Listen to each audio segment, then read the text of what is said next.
그동안 무속이나 역술과 관련한 의혹이 불거질 때마다 김건희 씨 부부는 사실이 아니라고 강하게 부인하며 논란을 잠재우려 했습니다. 하지만 김 씨의 통화 내역은 이번에도 그동안의 의혹 제기가 근거 없는 게 아니었다는 걸 입증하고 있습니다. 그동안 불거졌던 무속 논란이 점차 사실로 드러나고 있기 때문입니다. 손바닥에 적힌 왕자였습니다. 무속인이 써준 것 아니냐는 지적이 나오자 윤 전 대통령은 이웃 주민이 응원차 적어준 것이라는 해명을 내놨습니다. 지지자의 그런 응원도 좋지만 들어갈 때는 그걸 좀 신경을 써서 지우고 가는 게 맞지 않았나. 국정이 무속인의 입에서 결정된다. 윤석열과 김건희를 둘러싼 충격적인 의혹들, 단순히 소문일까요? 김건희가 다른 사람들의 죽음을 이용한다는 말은 무슨 말일까요?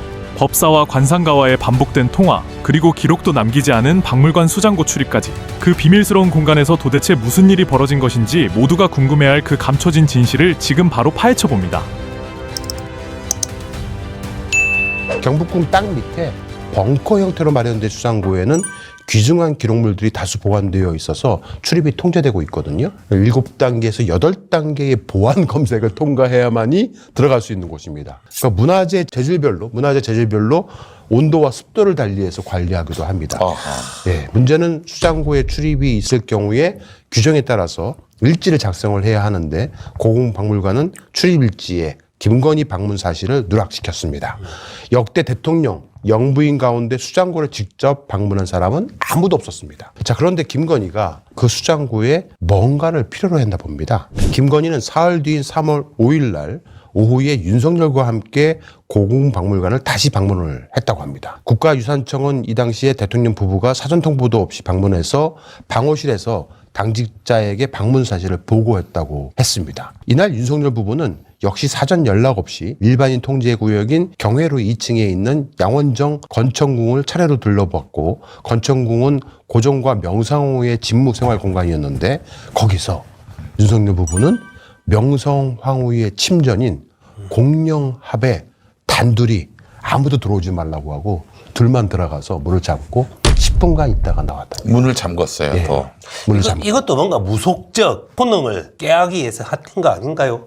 그래서 김준혁 의원 같은 경우는 저희 김용민 TV하고 인터뷰를 했는데 대개나 이런데 부적이 있는지 봐야 된다. 아, 주술적 무슨 주구를 거기다가 숨겨놨을 수도 있을 것 그러니까 이제 같다. 거기서 명성황후라고 불리는 민비가 네. 시해됐잖아요. 맞아요.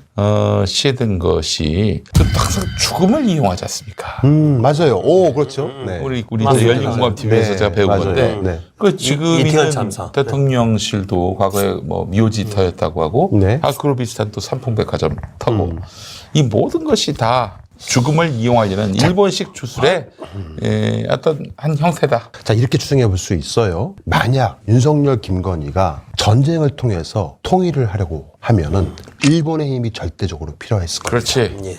근데 일본과 명성황후의 관계는 매우 안 좋게 끝났죠. 네. 예. 명성황후에게 그 업보, 우리가 하고자 하는 이 전쟁을 통한 업보를 다 짊어지고 계십시오 라는 뜻으로 뭔가 주구를 거기다 남기고 왔다라면 불행한 죽음을 항상 이런 식으로 이용하죠. 그렇죠. 예. 그렇다면 이게 다 이해가 설명되지 않을까.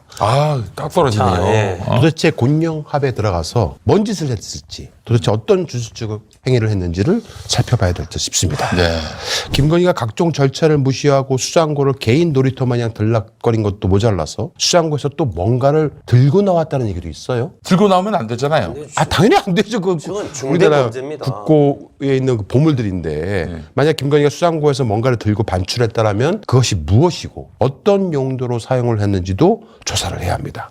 2023년 3월 5일 날 김건희가 수장고를 방문하고 난 후에 바로 다음 날인 3월 6일 날 일본에 대한 이른바 강제징용 구료관을 발표합니다.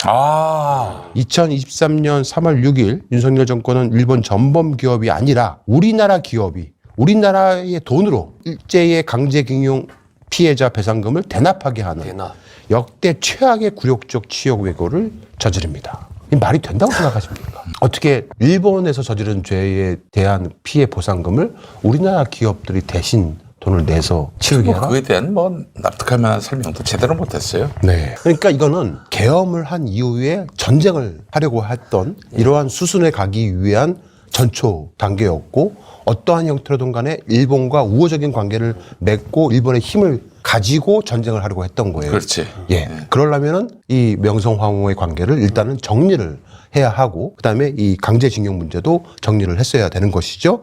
그리고 바로 윤석열과 김건희는 손을 잡고 2023년 3월 16일에서 17일까지 일본을 방문합니다. 일본을 방문해서 당시 기시다 후미오 총리를 만나요. 문제는 저희 열린검TV가 그동안 추적 취재해온 오랫동안 방송했던 김건희의 계보를 통하는 김추식이 저 2023년 초부터 일본의 상징인 대동아 공영의 꿈인 그 도요토미 히데요시의 장검을 탐내고 있었고 그 칼을 보관하고 있던 사람에게 접근해서 끊임없이 사탕발림 얘기를 하면서 칼을 자기에게 주면 일본에 건네주고 대신 안견에 몽유도 온도를 가져오겠다고 작업을 하고 있었습니다. 만약 윤석열 김건희가 영구 집권을 위해서 전쟁을 통한 남북 통일을 획책했다라면 일본의 힘이 절대적으로 필요했을 것이고 어떻게 해서라도 일본에 잘 보이고 싶었을 것입니다. 실제로 윤석열은 일본 국왕을 올해 2025년에 한국으로 초대할 계획이었습니다. 아, 그래요? 예. 통일이 된 이후에 그 자리에서 풍신수길의 장검과 몽유도 원도를 교환하는 장면을 연출하고 싶었을 겁니다. 전쟁을 통해 개성 이북 어디쯤까지 통일이 되면 휴전선 인근에 일본 자위대를 입성시키려고 했던 계획, 그리고 일본 통일교 신도들을 대거 이주시키려 했던 계획, 윤석열과 김건희는 통일 대통령에 오르려고 했던 계획 등을 그동안 열린검TV 이 경제장설전을 통해서 계속 방송을 해왔습니다. 그 첫 단추가 바로 12.3 계엄이었죠. 그래서 계엄훈련명도 충성 8천이었던 거예요.